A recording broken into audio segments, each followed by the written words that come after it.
What up, y'all? So it's Monday morning and we fresh off the weekend of the Jaron Ennis fighting on the undercard of Jermell Charlo unification. And Jermell Charlo was the undercard, man. We didn't get a chance to talk about the fight a couple of days ago because it wasn't really much of a fight. When you really, pay attention. I mean, dude just came down, Castillo, I think that was his name. He basically just came down. He just came to the fight to pick up a $10,000, $20,000 check or whatever it was he got. He just showed up, and the moment he got hit with any type of leather, he laid the fuck down. He ain't really come for no fight. And Jaron Ennis basically just came for a workout. I mean, he could have went to Planet Fitness for that shit. I mean. He could have came. That was another day at the gym, just fucking around. That's all that was. But Jaron Ennis picked up his bag too. After the fight,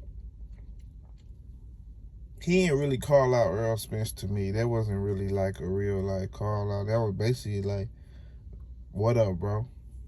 Basically, in my eyes, that's like a "What up, bro? What's going on? Enjoy the show tonight" type shit. You know what I'm saying? Because he ain't really say too much.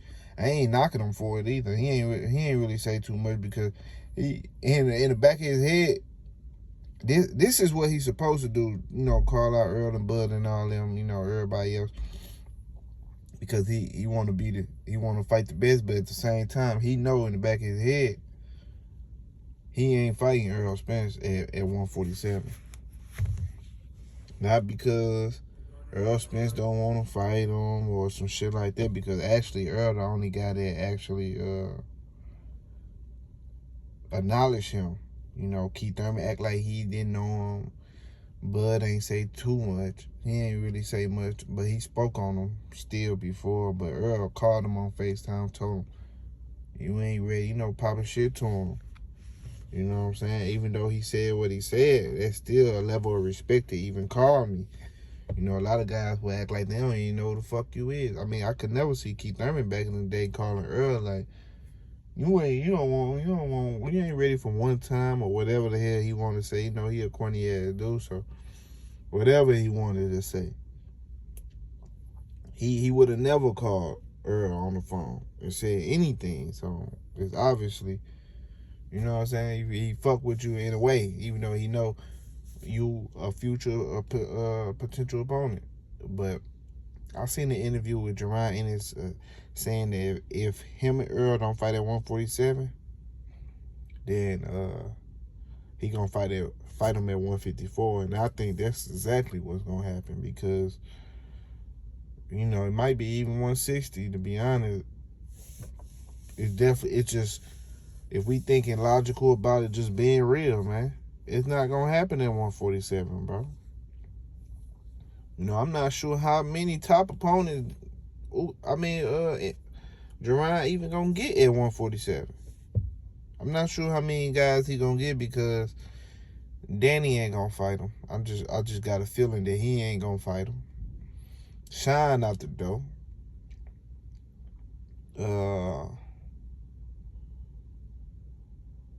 Who else? Bud, Earl gonna take Bud eyes and he gonna retire after that. So I can't see him giving Jaron Ennis a shot, because he not gonna be able to see no more. So he ain't gonna give Boots a shot. Keith Thurman, maybe, cause that's his only way he can get back on people good side. That's the only way people gonna be able to fuck with Keith Thurman, is if he fight Jaron Ennis. Especially if he beat him, but fighting him, period. That's the only way people gonna fuck with you. Cause niggas ain't going for no Mario Barrios type of fight. No, Keith Thurman's back. Nigga, fuck you. You ain't even in the mix, bro. you ain't nah, bro. You ain't even no main character in this shit. You kinda like a fucking a side character that just died off and shit. Like, he ain't even in the story for real. So, but if he was to fight Jaron Ennis, that'll get him in the story for sure. For Jaron Ennis show at least. You know what I'm saying? Jaron Ennis versus Keith Thurman would be a hell of a fight, bro. Hell of a fight.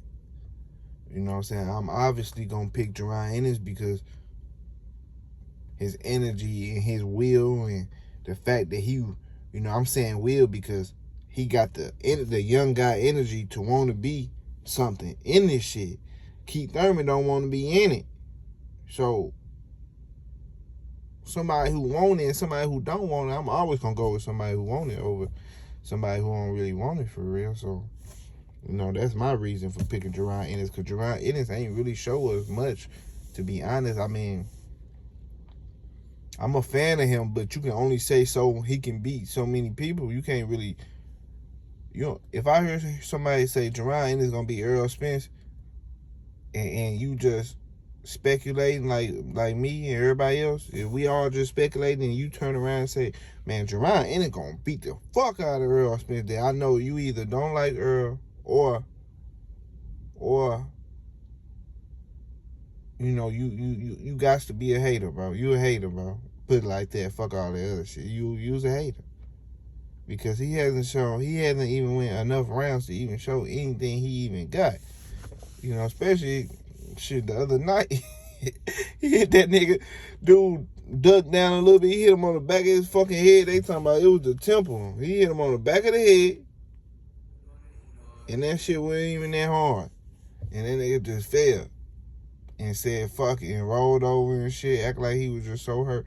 I mean, bro, we seen that before. We know what the hell going on, man. You can pull that off on casuals and people like that, but you, come on, bro. We watching, bro.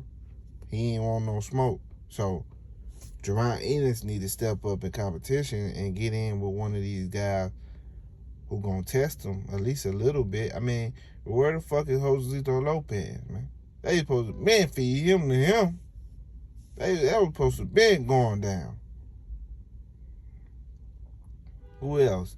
I got a feeling Jaron Ennis, his story gonna be like, he gonna be beating the fuck out of these dudes, right? Which is fine with him. He don't really care. He gonna be beating these dudes' ass, right? And it's gonna have to be somebody at the top, like Earl, who give him a shot. It ain't gonna be at 147 though, but that's gonna be one of the people that's gonna give him a shot.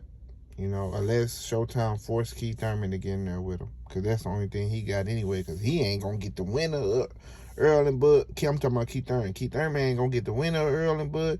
He ain't finna get nothing. It's nothing there for him, bro. He ain't getting nothing. So, in my head, it only makes sense for him or Jaron Ennis to get it in.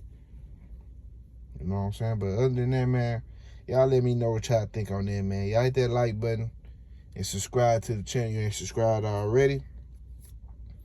I fuck with Jaron Ennis, man, and I want him to keep grinding, keep building, because this is just the process right now. He only 24 anyway, so, you know, he got time like a motherfucker. He going through the process right now. You know, ain't no point in Earl went through the same shit. A lot of people went through it. So they getting there on one of these guys. So it's going, you know, it took for Earl to fight Mikey because guys wasn't giving him a shot. You know, it's a little difference. I'll break that down another time. It's some differences on how they came up because guys was really ducking Earl. Jaron Ennis, I think it's just hard for him to get a fight right now because it's some guys on the way out as he coming up. And, you know, the other top guys, they in some big shit right now, unification. So he kind of got to, like, wait his turn. Everybody get a turn. But other than that, man, I'm out, child. Deuces.